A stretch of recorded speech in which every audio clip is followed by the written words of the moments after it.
St. Philp of Arundel lived in the 16th century in England.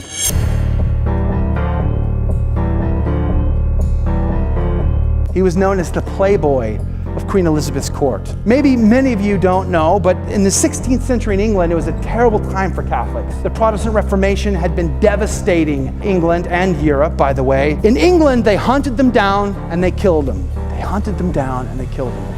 There was a man by the name of Edmund Campion. He was a famous anti-Catholic Protestant when he was at Cambridge. He was faced with the truth and he converted. He got off the island, went to mainland Europe, became a priest, gave himself over to the Jesuits, became a Jesuit, and enlisted into the mission field of England. Now, Queen Elizabeth sent spies to be all through Europe so that they knew who these men were.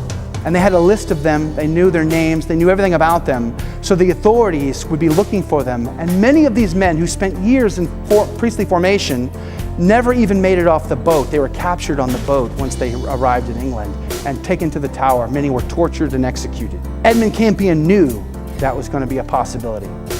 Before Edmund Campion ever even set foot back in England, he was famous because of his conversion, and they were really looking for that guy. He makes it onto the island.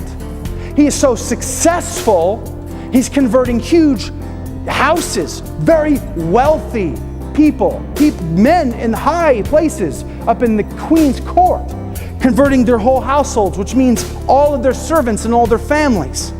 These were men who would turn their homes into Catholic centers, essentially a Catholic church, because it was illegal to have one. It was the only way you could go receive the sacraments. Edmund Campion wrote books and tracts while he's in England, protesting the protesters. And they wanted him badly. They finally caught him and they arrested him. They took him to the Tower of London and they beat him and they tortured him for days. They wouldn't let him sleep. They were in a cold stone cell, no sleep, can't lay down, didn't feed him, and they wanted to make a public mockery out of him. So what did? They set up a trial. And they were gonna get this guy. They're gonna make this public display and show everyone how foolish this popery is. They were going to take their shining star, Edmund Campion, and they were going to prove the Catholic Church is bunk and nobody should want to be Catholic. So they got their best and brightest scholars, and these best and brightest scholars slept in comfortable beds. They ate great food. They had books to study and prepare. Edmund Campion stood in a cell, starved and beaten. No books, no rest, no nothing. And then the trial happened, and he wiped the floor with these men. They couldn't hold a candle to the brilliance of Edmund Campion's intellect, even in a diminished capacity. One of the men watching all of this take place at the trial is St. Philp of Arundel, the playboy of Queen Elizabeth's court. Elizabeth, the queen, loved to party with Philip. Philip was married.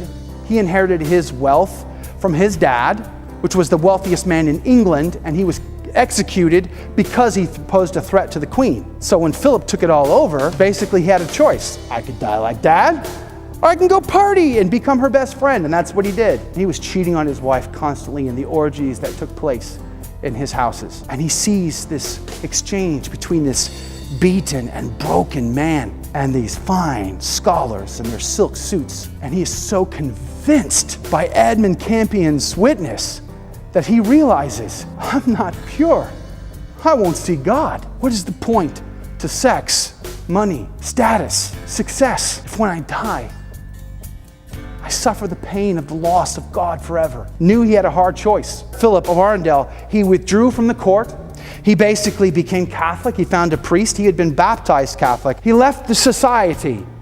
He turned his home into a Catholic center. He reconciled with his wife, who took him back. She's a saint. He converted his household. He converted his servants and their families. And the Church of England hunted him down. And eventually they caught him and they put him in the Tower of London. And there he sat for 10 years. They starved him. They refused to allow him to see his family. He had 2 children. One he never ever got to meet because his wife was pregnant with that child when he was arrested. And he had an execution order over his head. Queen Elizabeth never signed it. She was so fond of him. She only wanted him to convert back. So she tempted him. Philip, if you'll just come back, come to the service and I will release you, give you back your land, your title, your money. His wife lost the big house, lost the money, lost everything. She had to live in poverty, but she did it willingly. Philip refused to go back. He even wrote this. He scratched this on the wall before he died after 10 years of malnutrition. The more affliction we endure for Christ in this world, the more glory we shall obtain with Christ in the next. The more affliction we endure for Christ in this world, the more glory we shall obtain with Christ in the next. That's a man who understood finally who he was, whose he was, his mission, and he found the courage and the faith to pursue it.